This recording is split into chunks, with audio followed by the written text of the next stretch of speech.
Hey everybody, Aaron Cowan, Sage Dynamics. Continuing our series on rifle drills, we're going to talk about the push to failure drill. Nobody likes to shoot poorly. It's why we practice, it's why we dry fire, it's why some of us take classes.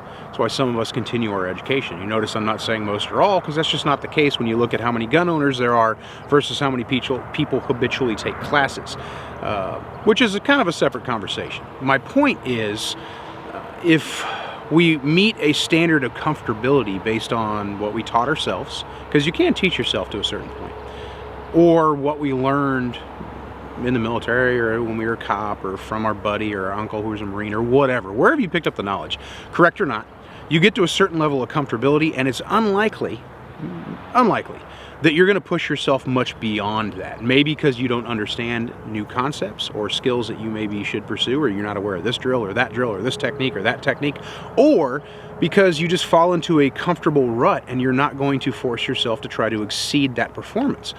We generally set and meet standards that we set for ourselves. It's when someone else is setting these standards, objective or subjectively, that we find if our skill can meet those standards that we weren't either aware of or weren't forcing ourselves to meet.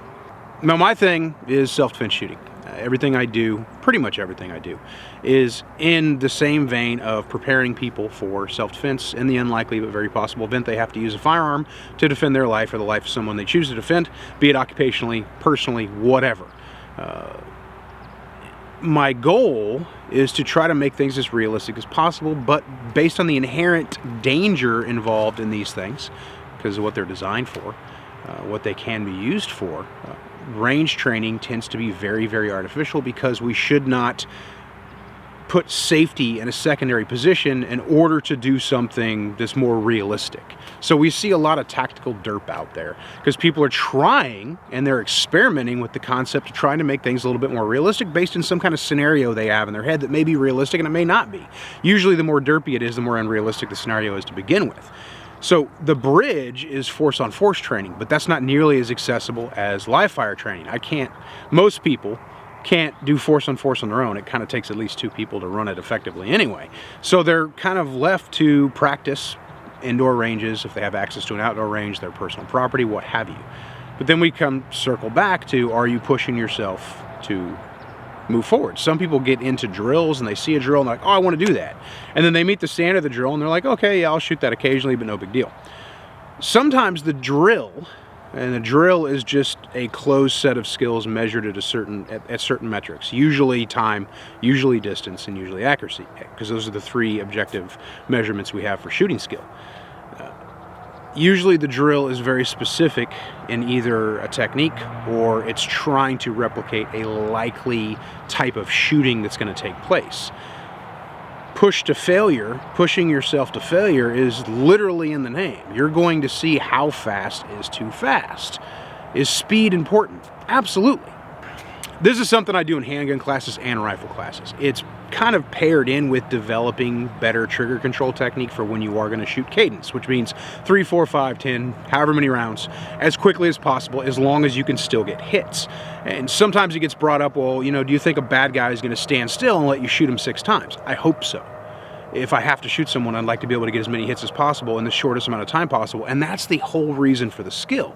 And if we look at all the anecdotal evidences out there, if we look at all the shooting videos that we've seen, self-defense shooting, most of them come from law enforcement, but not all of them. We've got body cam, we've got dash cam videos. We see people shooting those guns very quickly. If you've been following the channel for a while, if you've been in class with me, you know that I talk about this. People are usually shooting faster than they were taught to shoot. That doesn't apply to every person, but my sample size is teaching all across the United States for the past, I started Sage Dynamics in 2011. And one of the questions I ask a lot of classes, in fact, every law enforcement class, but a lot of classes in general, was, were you taught at the academy level to shoot quickly? And usually the answer is, well, no. There are exceptions to that, of course, but usually the answer is no, we weren't taught. We were taught hammer pairs or double tap or something like that, maybe a rhythm drill here or there, but they weren't taught to shoot and control the gun quickly. So cadence shooting quickly, is a natural thing that is likely to happen. There's plenty of video evidence to back that up, anecdotal as it is. Which means it's a skill we should master if it's something that's likely to occur naturally if we use the weapon for self-defense. Because if that's not the case, what are we training for anyway? If training isn't intended to get us ready for real life, then what are we doing? So now that we've got the preamble out of the way, let's talk about the drill. What is the drill? Well, the drill is kind of freestyle. It's shot from whatever distance you want at whatever target size you want. The goal is to push yourself way outside your comfort zone, almost to the point of being unsafe. You notice I say almost. I want you to kind of have a buffer in there. What you're looking for is a speed limit. The best analogy I can think of is a corner. Think about driving a car. That's something most of us can relate to. And you approach a turn and it says 35 miles an hour. Does it mean 35 miles an hour? Are most of us going to be like, can I do it at 36? More likely, can I do it at 50? And you're going to see where too fast begins. And usually you find out how fast is too fast when a mistake occurs. For me, it might be like putting two tires in the dirt, because I want to be responsible about it. I don't want to drift into the other lane and endanger a person coming around the other corner, especially if it's a blind curve. But I want to know what my machine and me controlling the machine are capable of. And this is no different. So I'm going to choose my desired point of impact. And I'm going to give myself a margin of error, and I'm going to continually push myself until I reach a point of failure. And then I'm going to see if that point of failure is consistent. And if it is, I now have a goal to work on. And that's like how personal drills should be developed. You find the standard, you try to exceed your standard, you try to exceed your performance ability, you identify what is too fast or what is too far or a combination thereof, and then that's your new goal. And you keep a record of it, and you keep very meticulous notes on shot timer, par times, and round counts, and targets, and distances, and all that, so you have a roadmap for improving your skill. The target I use for this is a target I use for pretty much everything when we're doing 2D. I've got a 4x6 A zone. That's my precision point of impact on the thoracic cavity, which roughly size and location of the human heart, and some other stuff that doesn't react well to gunfire. So from an anatomy standpoint, even though this is not three-dimensional, it does give us a pretty decent representation of shape and location from a ideal threat presentation. And then I've got an 8.5 by 11 box. That's my margin of error. That's my B zone. It still encompasses the lungs, pulmonary arteries, pulmonary veins, all the stuff in there that doesn't react well to gunfire. And this is where most people are primarily taught to shoot anyway. Probably heard me say in videos before where target size, target selection is roughly arbitrary, but it needs to have a point, and that point's very personal. So for me, I'm looking at things from an anatomy standpoint, but I don't want to become target dependent. So I stay away from super contrasting point of aim targets as often as I can, because people don't present that way. And the target is a poor approximation for what we're practicing for, which is in the unlikely but possible event we have to use our weapon in a lawful use of force. I don't want to need to depend on a scoring zone on a human being, and I don't want to kind of anchor myself to that behavior to get ideal shot placement. I've done videos on that, and you can check them out on the channel. So I'm going to be going for my A zone every string, but I'm going to be pushing myself to failure. And I can start this out at very close distances. I may start at 3 and choose 3-round strings or 5-round strings. Again, the round count doesn't matter either. It should be at least 5 rounds. But if ammunition is a concern, you can drop that down to 3. What we want is to get the gun recoiling. And recoil isn't 1 round. I don't even consider 2 rounds to really be getting into that reciprocation of recoil. So 3, 5, 7, 10 if you can support it, but you're going to fatigue pretty quick on the finger if you do, a bunch of reps on that. And I may start at 3 yards, and I may start from a low ready, a high ready, a muzzle up, a muzzle down, whatever. And I'm going to see if there is a too fast. I may reach a point of physical and mechanical speed where I can't progress past it, and I'm consistently hitting my primary point of impact. At that point, I'm going to call it good, and I'm going to move back to 5, then maybe to 7, then to 10, then to 15. You can really take it back as far as you want. At a certain point, you cannot run the gun as fast, but you can still shoot efficiently and quickly. You can't really shoot cadence with a reasonable expectation of hitting a 4x6 box from 25 yards and have the same splits that you did at 15 or 10 or 3. That doesn't mean you can't shoot quickly. I like to say shoot as fast as possible, which is not the same statement as shoot as fast as you can. And sometimes people ask, well, shooting fast isn't everything. And I'm like, well, what's the question? Because that's an answer, but nobody really asked a question. Is shooting efficiently a desired skill, yes, then speed is going to be part of that. What is speed? Kind of arbitrary.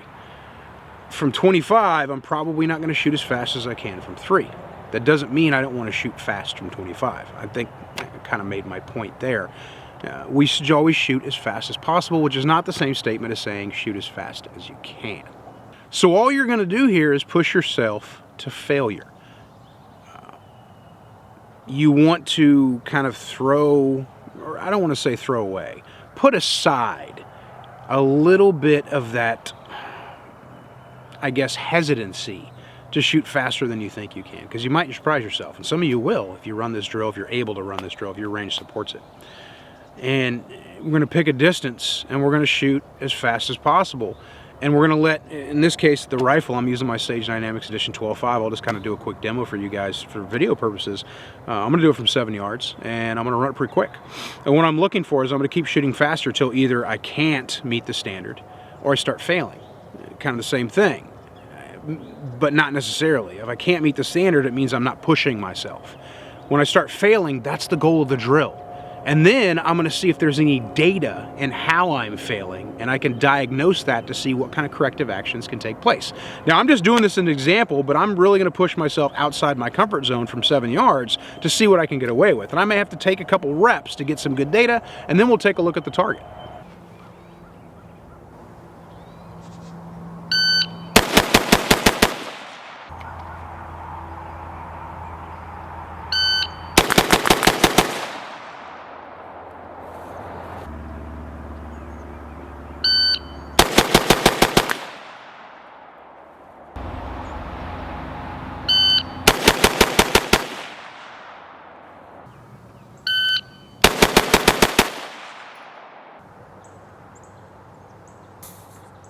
Rule number 1 of trying to make yourself a better shooter, have a marker. Rule number 2, have a shot timer.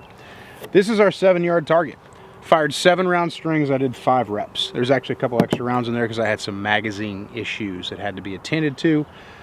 But I corrected them and then reshot the whole string. You'll notice that the par times, or my performance times I should say, are very close. Within roughly 1/10 of a second of each other. And my accuracy is consistently in the same area of the target. It's a little bit to the right, and it does take advantage of the greater vertical margin of error than the horizontal margin of error. And that's important for recoil management. If we pin on the muzzle device, pin on our initial hold, and that first group is really the most important one, that 172. Every round went where it was supposed to go. I was pulling the trigger as fast as the reticle was telling me I could do it based on my distance from the target without having a contrasting point of aim, and I was shooting at a sun-backed target, which is probably cardboard with no point of aim, like this thing isn't hot pink or anything, and then the sun is behind the target. It makes things really difficult, as I'm sure some of you know by shooting into the sun on targets that you use. Every round met the standard. I could see it met the standard, so on my next rep, I pushed myself. And then I tried to find a speed that I could consistently get, but I was pushing myself to pull the trigger as fast as I could mechanically pull it every time I pressed the shot. Now you'll notice I started each shot from, or each string I should say, from like a high ready position. There's nothing wrong with that. I don't have to change my ready position to push myself unless that's my goal. I'm trying to break things down just for what I'm trying to do is see how mechanically fast I can put rounds on target. So in this vein, this isn't much different from my cadence drill.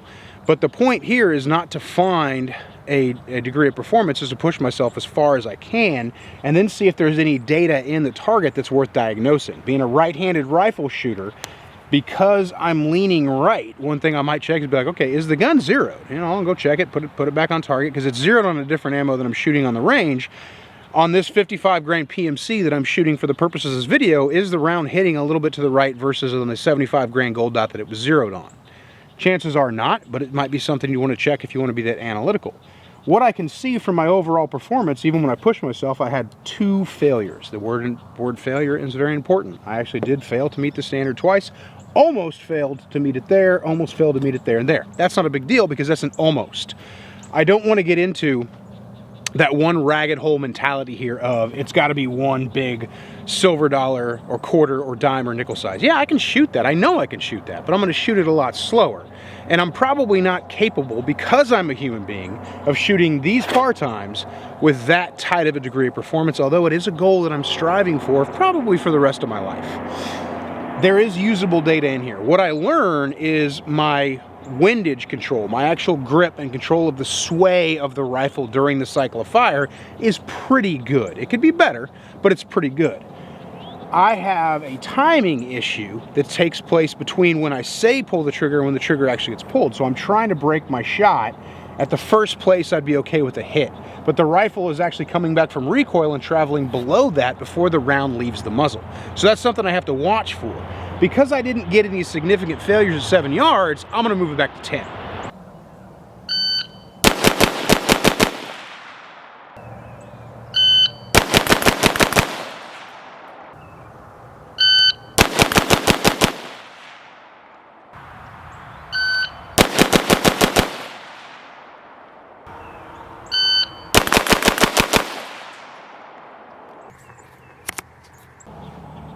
So here's our 10-yard target. My first string was fired admittedly very slow, comparatively speaking. I wanted to shoot that faster, but my reticle was telling me I couldn't get away with it. I wasn't seeing any more movement in my reticle at 10 than I saw at 7, but the reticle movement was more exaggerated because I was further back, and that first rep, again, zero contrast point of aim, I had to hold based on the neckline, the anatomy, if you will, of the target, on a sunback target with no contrasting point of aim for my hold, and I have to hold over because I'm shooting on a 50-yard zero. So I actually hold almost a little bit too high, but the performance stayed close to the same at 10 and it did at 7. As we see, the par times were very close to what I was shooting at 7, because it's only another 3 yards, even though I do notice that reticle moving a little more. I know from years and years and years of shooting that the reticle movement is an exaggeration of how much the reticle is actually moving on the target based on the distance you're shooting from. So you have to embrace that wobble. You have to embrace that movement, as long as that movement, when you check it on the target, says, okay, I was watching my dot do this, or I was watching my dot do this, but when I look at the target, my shooting is good. Try that again and again and again and again, and when you see that that movement doesn't mean you're going to miss, you now know that that's an acceptable dot behavior for that pace of fire at that distance. More horizontal deviation this time than vertical deviation, which I find very, very interesting, considering the par times were about the same. So what I kind of learned from this, and what I see this phenomenon for me anyway occur, and I see it in other shooters as well, we are, and I say we because I'm including myself in that evaluation, we are a little bit sloppier at those closer distances because we think we can be. When we get further back, we meet almost the same performance standards, but we do it consistently tighter. It's very aggravating. Now, my hold was a little different at 10 because of the increased distance. I did adjust my hold a little bit higher because of the distance, but that shouldn't account for how much this group tightened up vertically. So there's other factors at play there. Impulse variability. Human beings are not machines. So no matter how technically proficient we are at something, we will make mistakes along the way, and sometimes we don't know why we made those mistakes, which is very aggravating. My horizontal deviation is within the margins, which tells me I intuitively understand this target scoring zone because I've shot it thousands and thousands and thousands of times. Even when I staple up a black t-shirt over this to really get a good evaluation of my hits so I can't see them, I still intuitively stay in that general area because I've gotten used to that scoring zone. If I open myself up and said, okay, it's going to be okay for you to get 8.5 by 11 hits, and I just don't care about the A zone at all, my shot groups will widen out. One of those tropes we have in shootings that is very true is aim small, miss small. There's more to it than that, but that's a statement that you're going to hear quite a bit, usually as somebody who's seen Tombstone one too many times. But that's okay. Is there still data in this shot group? Yes, I did fail. I failed 1, 2, 3, 4, 5. I'm going to count that line break 6. I failed 7 times, 5 reps, 7 rounds per rep, so we can really break it down. I'm just going to pick one. We'll say that one was a complete failure. Even though not every round was part of this string, I did fail a string's worth of shots in the middle, which means I could potentially dropped at least one round per rep that I did. So I'm right on the cusp of the speed performance from this distance. Now this is very specific to the distance, the conditions, and the accuracy. That's what all drills are. And that's kind of my point. This drill is freestyle, but it still holds you to a standard of at least a distance and at least a standard of accuracy that you're trying to push yourself beyond. At this point, I don't think I can shoot fast enough, if I'm being honest, to consistently fail at a speed. I'm gonna have to move myself back further.